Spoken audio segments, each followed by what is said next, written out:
dia eu estava em casa, aliás, eu estava viajando, pregando fora. Eu cheguei de um culto, fui tentar jantar, não consegui jantar. O Espírito de Deus tomou meu coração. Eu me decamei no carpete daquela sala, comecei a ouvir a voz do Espírito Santo cantando no meu ouvido. Ele dizia assim para mim, ó: abra o seu coração, deixe Deus.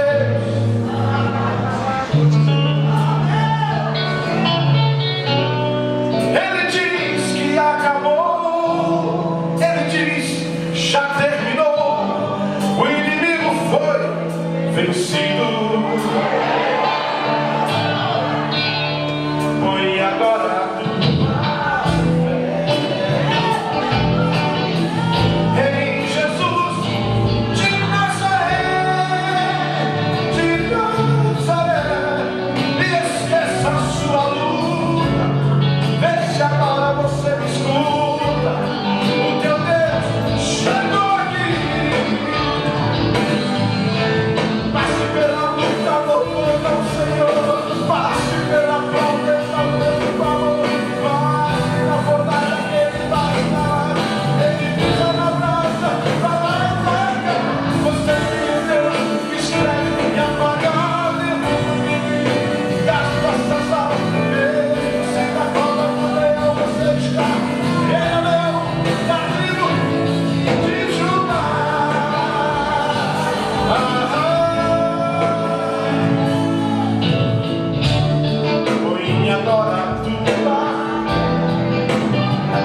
aproximação, ela se aproximou.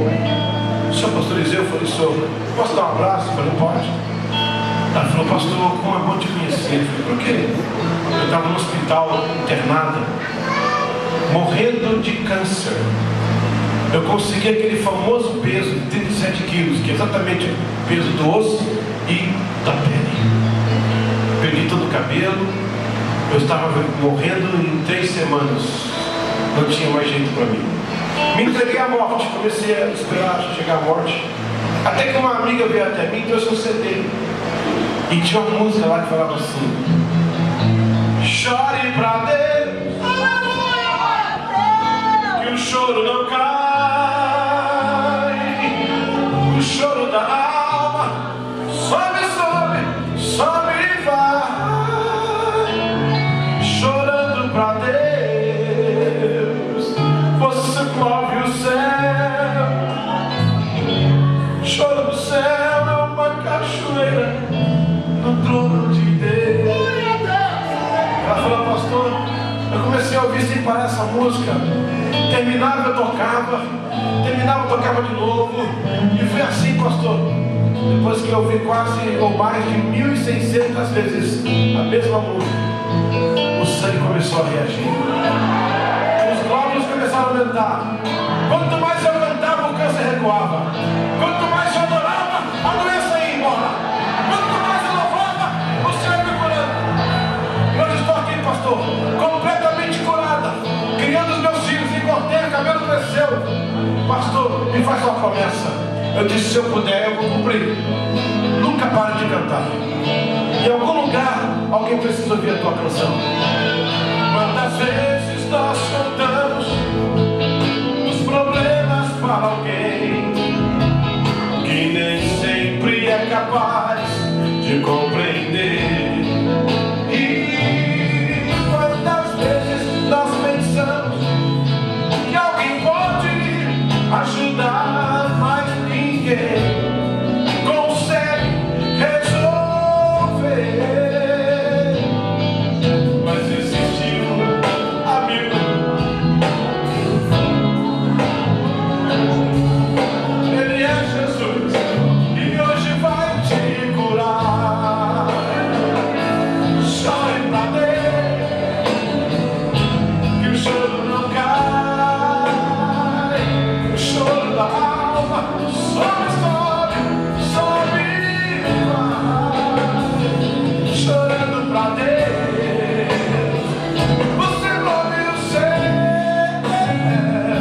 O céu é uma cachoeira no trono de Deus. Mas existe um amigo, ele se importa contigo. Ele é Jesus e pode te ajudar. Oh, chore pra Deus, que o choro não cai.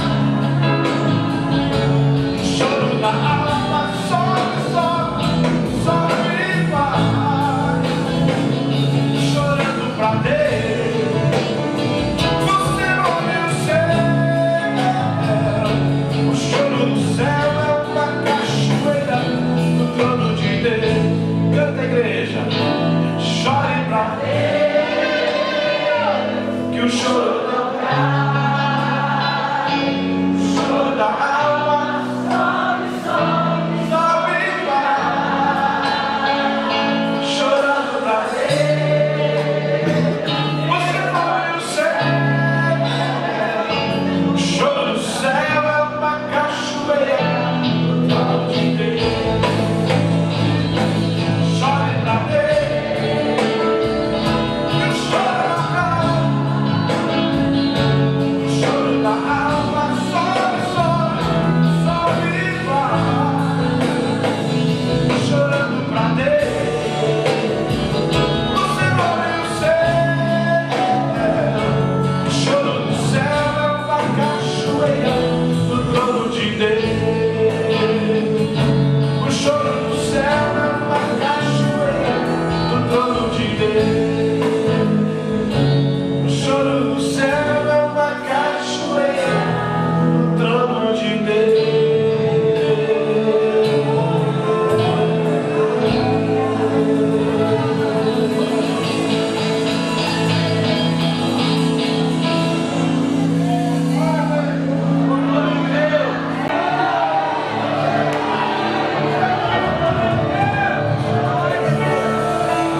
a glossolalia, quando eles falam a língua do Espírito Santo que ninguém entende.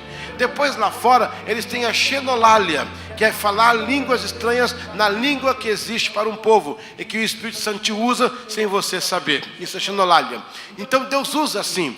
Minha primeira vez que eu fui pregar na Inglaterra, eu tinha um inglês muito pequeno. Meu inglês era hi, bye. Hi quando chega e bye quando vai.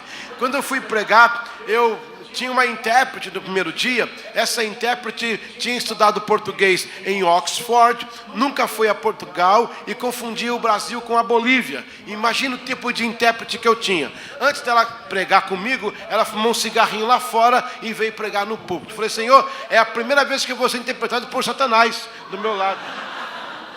Quando eu voltei para a casa do pastor em que me hospedava, eu disse: Senhor, o que eu faço? Eu tremi, eu estou aqui nesse país, não sei falar inglês. O Senhor falou comigo: me dá o pouco que você tem. Eu vou usar o pouco que você tem. Na próxima noite eu arrisquei pregar em inglês. Eu não sabia muito o que eu falava, mas eu ouvia na minha cabeça uma língua, colocava na minha boca e o povo entendia. Glória a Deus, irmão, foi algo assim maravilhoso. No final caiu um cara endemoniado falando inglês. Eu não sabia expulsar demônio em inglês. Eu chamei a minha esposa: como é que fala sai em nome de Jesus em inglês? Ela falou: eu não sei. Eu falei: como é que pode? Como é que eu vou? E o cara está estribuchando no chão e me xingando. Hoje eu sei o que ele falava. Ele falava: I hate you, eu te odeio. Né? Hoje eu sei, naquela época eu pensava que era elogio, né? Ele estava ali estribuchando. Eu olhei para ele e falei assim: ó, você caiu em inglês e vai sair em português. Sai em nome de Jesus. O diabo foi embora e o cara ficou liberto. Glória a Deus. O Espírito Santo faz isso. O Espírito Santo usa a gente, o Espírito Santo caminha com a gente. Nós dependemos do Espírito Santo. Eu dependo do Espírito Santo. O pastor Valdívio depende do Espírito Santo. O bispo Rames depende do Espírito Santo. A igreja não pode caminhar sem o Espírito Santo. Ele começou essa obra, ele começou a se mover, ele começou esse nascedouro de graça em nossa vida e chegou até nós. E eu pergunto: o que é o verdadeiro avivamento? Qual é essa real experiência com Deus que eu estou pregando esse ano inteiro em várias igrejas e locais? Qual é então o real avivamento? Nós temos visto coisas hoje que não é um real avivamento. Existem muitos movimentos, muitas coisas que são coisas do homem, são modismos. Eu louvo a Deus porque a nossa igreja não tem modismo. Nossa igreja, graças a Deus, já tentaram fazer algumas coisas, mas não conseguiram. Não é a melhor igreja, não é a mais perfeita, mas é pelo menos uma igreja bíblica, respaldada na palavra de Deus. Hoje acontece muita coisa que não é avivamento. Eles chamam de avivamento. Eu sei que quando você está avivado, você pula, você canta, você louva. É maravilhoso. Aquele corinho que vocês cantaram agora há pouco, dá vontade de pular, dá vontade de correr, dá vontade de gritar. Eu quero fazer uma sugestão, colocar uma outra estrofe. Dá vontade de dizimar também, com alegria. Dá vontade de chegar cedo no culto. Dá vontade de obedecer ao pastor. Dá vontade de ser fiel. Aleluia. Podia colocar, porque correr e pular é fácil. Eu quero ver dizimar, eu quero ver cooperar, eu quero ver estar junto, eu quero ver chegar cedo na igreja. Aleluia. Então podia colocar mais uma estrofe, corinha é bonito, coloca mais essa estrofe para ficar melhor. Então o que é avivamento na verdade? É pula-pula, é corre-corre, é cai-cai. O que é avivamento, gente? Isso tudo pode até fazer parte, porque o avivamento também está considerando algum tipo de emoção, que você é carne, mas eu me pergunto de novo: o que é o real avivamento? O que nós estamos esperando por avivamento? Eu tenho certeza que nossa geração de jovens ainda pode ser muito usados por Deus neste momento no Brasil e no mundo. O Brasil goza de um privilégio muito forte entre as nações. Eu creio que Deus está usando dessa simpatia que nós temos para o mundo, a facilidade de falar e o poder do Espírito Santo, para a gente ser a nação que poderá tocar fogo neste mundo, em nome de Jesus. Nós temos que voltar às praças, aos estádios. Nós temos que voltar às ruas. Nós temos que voltar a levantar a bandeira do avivamento nesta nação. Eu creio que não chegou ainda vai chegar. Experimentamos algumas marolas, mas a onda vai vir. Aleluia, a onda vai vir para cobrir o Brasil. Eu tenho certeza que Deus vai usar você nessa última hora. Nós estamos precisando disto. tenho visto muito movimento que tem arruinado o Evangelho, tem manchado o Evangelho. O que nós precisamos é que o povo receba o genuíno poder do Espírito Santo. E eu anotei aqui: precisamos de um avivamento que me custe contrição de pecado. Avivamento, irmãos, ele não é só pula-pula, não é cai-cai, isso pode até acontecer, mas o real e genuíno avivamento começa com a contrição de pecado. Nós temos que levar o Brasil ao arrependimento. Está acontecendo todas essas coisas no Brasil aí, irmão, não se preocupe, já é o Espírito de Deus respondendo a oração da igreja, porque para limpar tem que tirar a sujeira, e a sujeira vai sair em nome de Jesus. Aleluia! Glória a Deus. Eu creio, eu tenho falado uma coisa há mais de 40 anos, o nome do Brasil é profético, porque o Brasil vem de brasa, brasa vem do fogo, e fogo vem do Espírito Santo. Glória a Deus. Eita! Então eu creio no avivamento que começa com contrição de pecados. Lá em Pensacola, a igreja de Brunswick, do pastor Kilpatrick, ele começou, era uma igreja pequena, hoje é uma igreja que cabe 3.000 pessoas, e tem culto 24 horas. Você pega um avião, amanhã sai um avião 23h50 para Miami, depois você pega um Southwest, mais 40 minutos, você está em Pensacola. Vai ter que ficar duas quadras esperando para começar um culto, para você entrar. São 24 horas de avivamento. Mas aquela igreja era pequena, era uma igreja de 100 pessoas. E um dia o pastor começou a pregar sobre arrependimento, e foi tão grande o movimento que ele pregou, que os próprios líderes da igreja vieram na frente se arrependendo. No outra semana disseram: pastor, prega de novo sobre arrependimento. E ele voltou a pregar sobre arrependimento, e Deus começou a fazer coisas tremendas. Os vizinhos começaram a ser tocados por um sentimento. Ninguém deu folheto, ninguém convidou. A onda do Espírito Santo começou a invadir a comunidade, e gente começou a chegar. Um dia o pastor Kilpatrick estava passando em frente à igreja em Pensacola e viu mais de 50 carros parados e congestionados. Ele parou e perguntou: o que está vendo aqui na porta da igreja? Aí uma pessoa disse: nós somos de várias cidades ao redor, estamos sabendo que está acontecendo aqui um avivamento, que alguém está pregando sobre arrependimento aqui, nós queremos nos arrepender, estamos aqui contritos do Espírito Santo. E o pastor disse: vai ter um culto agora por acaso, vamos lá. Abriu a igreja e começou a pregar. Hoje Pensacola, já passou por Pensacola mais de 3 milhões de pessoas, e a única mensagem que se prega é arrependimento. Então hoje nós temos púlpitos que estão comprometidos com o triunfalismo. É um evangelho sem custo, um evangelho sem sacrifício, um evangelho de um Deus mágico, desculpa a expressão, um Deus motoboy, que você pede, ele entrega e faz a entrega. Há pouco tempo eu via no Facebook pessoas da minha família dizendo: olha, para a gente conseguir emprego, pedindo a Deus para pedir um emprego. A gente orou, a pessoa conseguiu emprego. Na outra postagem colocou assim: estamos aqui na cerveja comemorando aqui com os amigos do churrasquinho o emprego que Deus deu aqui na lambada. Gente, que negócio é esse?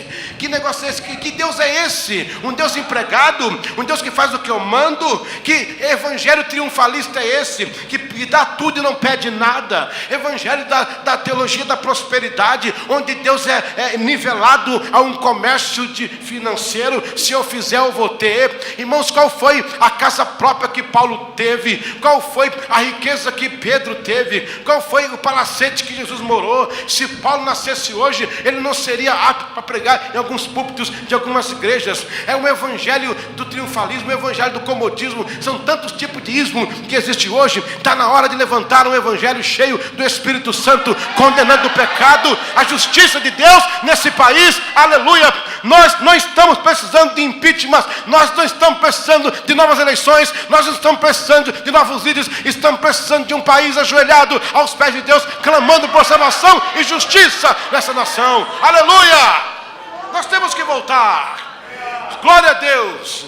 Um evangelho que me custe contrição de pecados, um evangelho que toque as pessoas, que eu não precise fazer tantas coisas para tocar o pecador. Jesus estava sentado no poço de Jacó, e a mulher saiu para pegar água. Ela veio meio-dia, porque de manhã estavam outras mulheres, e ela era rejeitada na cidade, uma mulher que era prostituta. Ela sai de lá, Jesus parou naquele poço por causa dela. Toda vez que Jesus vai tocar em alguém, ele vai parar no poço, ele vai esperar. Não foi a mulher que foi tirar água, era Jesus que esperava por ela, assentado no poço.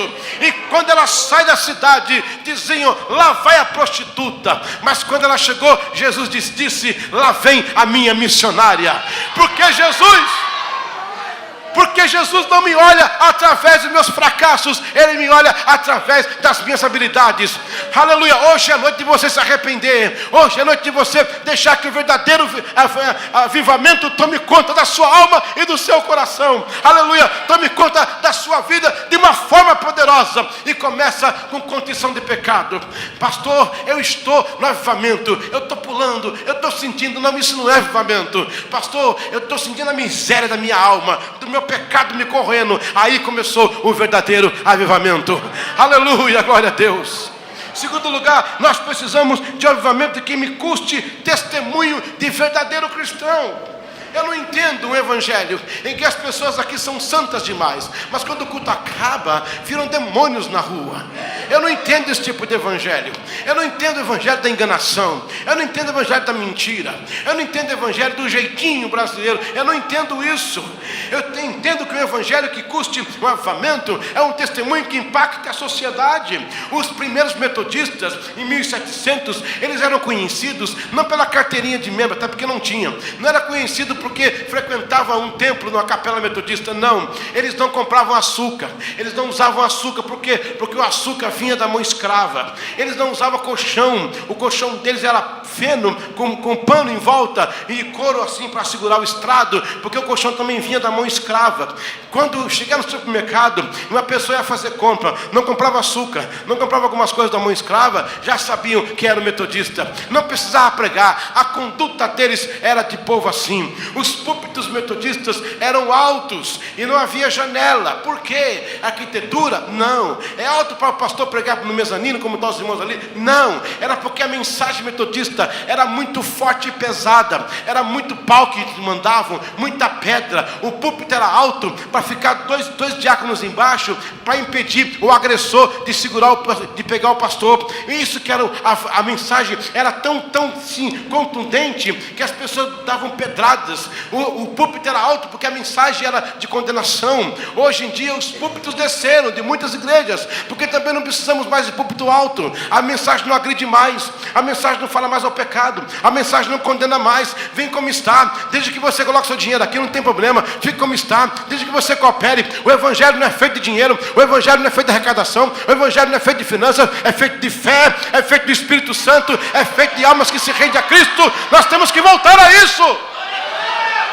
Aleluia, glória a Deus. Eu não sou saudosista, mas nós temos que voltar a isso. Glória a Deus. É hora de o mundo conhecer que nós somos crentes, não pela carteirinha, não pela igreja que a gente vai, mas pela conduta que nós temos no meio das pessoas. Por elas verem em nós algo que elas não têm e dizer: eu quero que você tenha. Esse é o verdadeiro e real avivamento. Glória a Deus. Depois disso, você pode correr por lá e cantar, não tem problema nenhum, mas desde que aconteça primeiro esta forma. Terceiro e último lugar, nós precisamos de um avivamento que me custe impacto. Eu não entendo como a gente não cria impacto.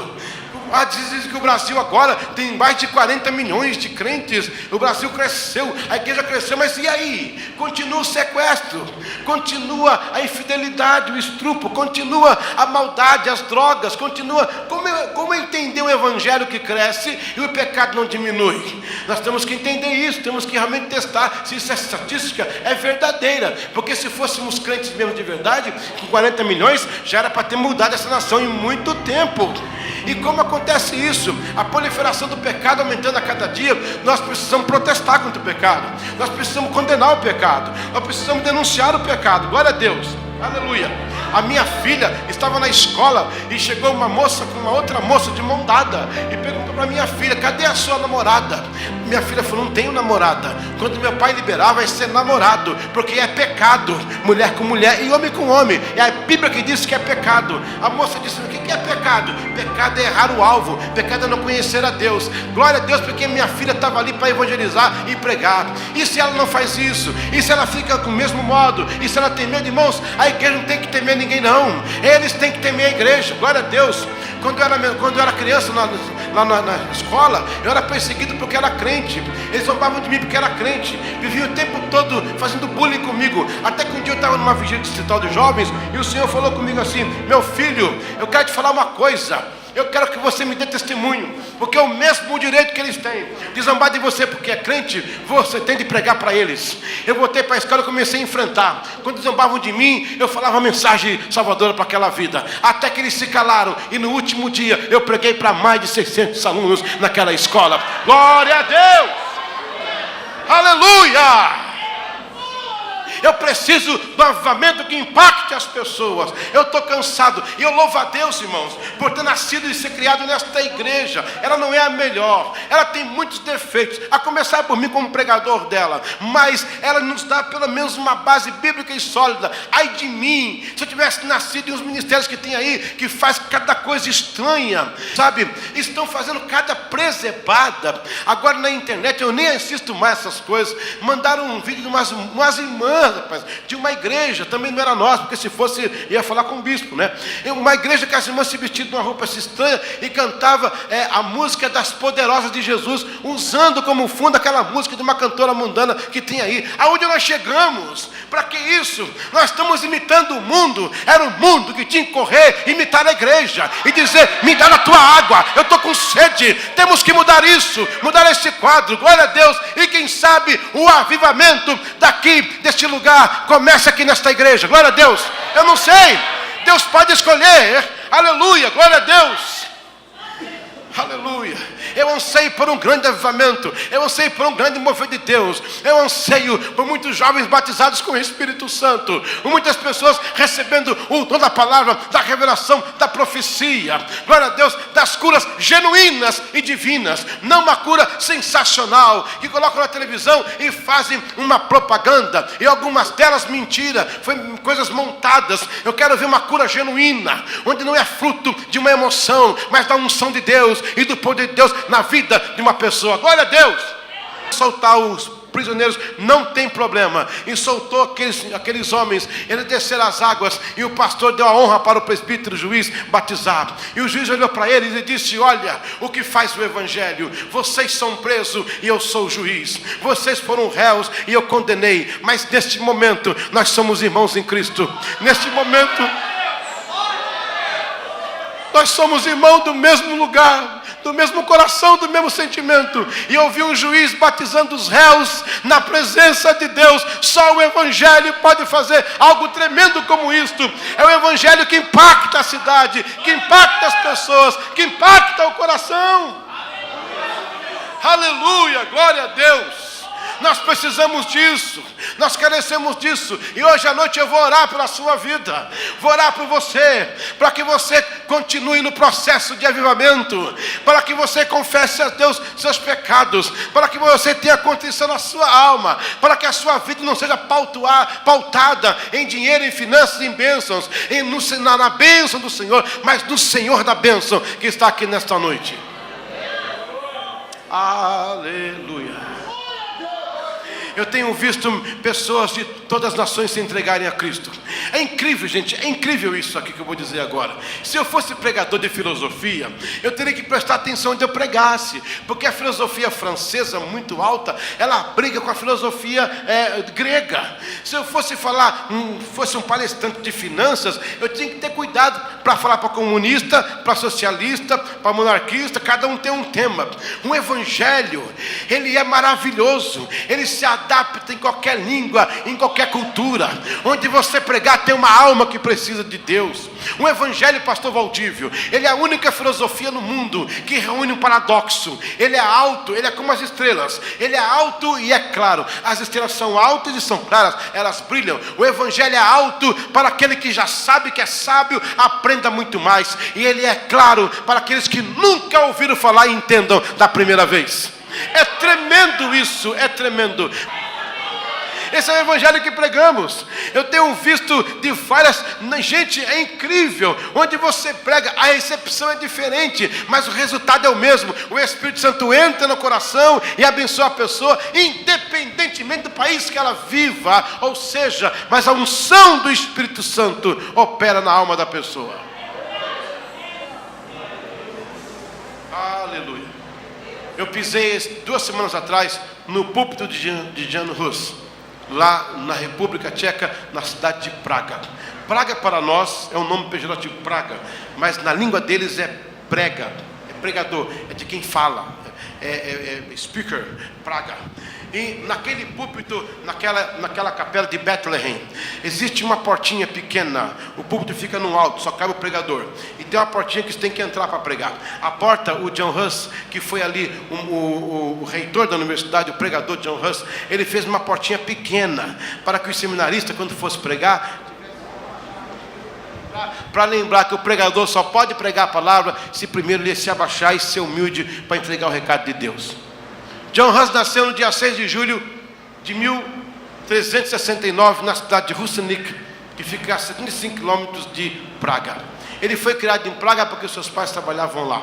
Ele cresceu, se instruiu na Universidade de Charles. O rei Charles, naquela época, montou essa universidade, que até hoje está lá. É uma grande expoente na medicina, a Charles University. Ele estudou naquela universidade. Ele cresceu tão grande ali dentro que acabou sendo professor e depois reitor da universidade. Cresceu conhecendo a Bíblia e tinha um amigo chamado Jerônimo, o famoso Jerônimo de Praga, foi amigo dele, foi discípulo dele. Jerônimo foi estudar em Oxford, na Inglaterra, e lá aprendeu os escritos de John Wycliffe, que condenava o clero, que falava contra a supremacia católica, que condenava os erros do catolicismo, e trouxe isso para John Hus. John Hus bebeu na fonte e começou a pregar também. Eu descobri uma coisa interessante, quer dizer, eu não descobri, já estava lá, alguém mais deve ter visto isso, porque dizem para nós que o Lutero foi o primeiro que fez a Bíblia na linguagem do povo, o vernáculo, né? Mas na verdade não, foi o John Hus que começou a pregar na linguagem tcheca. E naquela época havia uma lei da Igreja Católica que não podia pregar no outro idioma, a não ser o latim. E quando ele começou a pregar naquela capela, quem construiu a capela doou a capela para a universidade com uma condição do que fosse pregado ali fosse na língua tcheca. Ali era também para discutir coisas de ciências, debates, e o John Hus começou a usar para pregar na língua do povo. Isso fez com que a igreja lotasse. Ela foi para 3.000 pessoas. Gente, naquela época, há 600 anos atrás, 3.000 pessoas numa igreja, era uma cidade inteira. Ele começou a pregar, a rainha Sofia sentava para ouvi-lo, o rei Venceslau IV sentava para ouvi-lo, a unção de Deus tomou conta daquele rapaz, de uma forma que incendiou a cidade. As pessoas iam para culto todos os dias. Isso começou a incomodar o Papa, até que mandaram uma ordem para fechar as igrejas em Praga. Quando ele foi pregar, estava fechado o templo. E disse: por quê? Porque o Papa disse que não pode mais pregar aqui. Ele se ofereceu voluntariamente para se explicar o concílio que estava sendo realizado na cidade de Constanz, na Alemanha. Então ele ficou de 1402 a 1412 um pregador ali em Bethlehem. Quando ele foi levado para o julgamento, ele pediu um salvo-conduto do rei Segismundo, mas quando chegou lá, o Papa ignorou e mandou prendê-lo. Ele explicou o que ele pregava contra os desvios, as coisas erradas, pregava na língua do povo, mas eles não queriam entender e condenaram a si mesmo o John Hus. Eu estive na janela que ele orou pela última vez, a janela que ele fez uma oração antes de descer a fogueira. Foi decidido que ele ia ser morto na fogueira por amor a Cristo, que o evangelho que ele pregava. Ele foi conduzido à fogueira também no dia 6 de julho. Ele nasceu no mesmo dia e morreu no mesmo dia, mas de 1415 agora. Foi amarrado na fogueira. Enquanto ele passava pelas ruas, os seus livros eram queimados. Quando ele estava na estaca, inclusive a expressão no inglês steak, que significa um bife frito, assado, steak não vem de bife, é estaca, steak é estaca. É uma coisa que se dirige remonta aos irmãos que foram mortos queimados. E aí tocaram fogo, e antes de tocar fogo, o Papa disse a ele: você pode falar, John Hus, e você pode negar tudo o que você faz, nós vamos te libertar dessa fogueira. Ele disse: não, vocês queimam a minha carne, vocês queimam o meu corpo, mas não queimam a fé que está dentro da minha alma. Então atearam fogo sobre John Hus. Ele começou a queimar. E no momento em que todo mundo esperava que ele gritasse de dor, que ele gritasse de agonia, que ele gritasse de sofrimento, John Hus começou a cantar um hino. Ele cantou: Jesus, filho de Davi, tem compaixão de mim. E quanto mais ele cantava, a fogueira crescia. Quanto mais ardia, ao invés de gritar, a voz dele sobressaía cantando: Jesus, filho de Davi, tem compaixão de mim. Até que as chamas tomaram conta do corpo dele, ele não pôde mais cantar. E eu tenho certeza que ele chegou no céu, recebido pelo próprio filho de Davi. Aleluia, glória a Deus. Eu pergunto, irmãos, encerrando essa palavra, estamos dispostos a ir para a fogueira? Se amanhã o Brasil colocar uma lei dizendo que quem pregar vai para a fogueira, estaremos dispostos para ir para a fogueira? Porque as pessoas estão dispostas para vir à igreja, para receber dinheiro, carro novo, casa na praia, como vocês têm aqui bastante, não é? É para receber dinheiro, emprego novo, sabe, isso a igreja está cheia. Não é o caso dessa aqui, glória a Deus. E quando eu cheguei aqui, eu falei: a igreja está cheia. Aí um irmãozinho falou assim: não é porque eu só veio, é porque a igreja está cheia mesmo. Ainda bem que eu não pensei nisso, não. Deus tinha tratado comigo, né, naquela hora. Estamos dispostos a ir à fogueira? Eu quero dizer, Bispo Rames, que há 33 anos, aquele fogo do Espírito Santo no meu coração continua o mesmo. Eu passei por vários locais, eu preguei em muitos locais, conheci muita gente grande, mas nunca negociei isso na minha alma. Eu nunca me vendi. Eu nunca transformei minha mensagem em autoajuda. Só em ajuda do alto. Aleluia. Eu nunca transformei minha mensagem triunfalista. Eu nunca me vendi. Muitas vezes, pastor Valdívio, eu me senti fora da moda. Muitas vezes eu falei: o que eu vou pregar? Porque o que eu prego não se prega mais. Ninguém fala em cruz, ninguém fala em pecado, ninguém fala em arrependimento. Eu vou ser vaiado nos locais. Mas Deus nunca deixou isso acontecer. Nunca deixou isso acontecer. Porque tem 33 anos, irmãos, que eu não me renovei nesse tipo de mensagem. Aleluia. Que não me entreguei. Eu não acompanhei a moda do momento. Eu não acompanhei as coisas que apareciam, aquelas modas que apareciam. Eu ficava olhando aqui: meu Deus, como é que vai ser? Vou perder minha agenda. Vou ficar sem agenda, porque eu não estou pregando isso.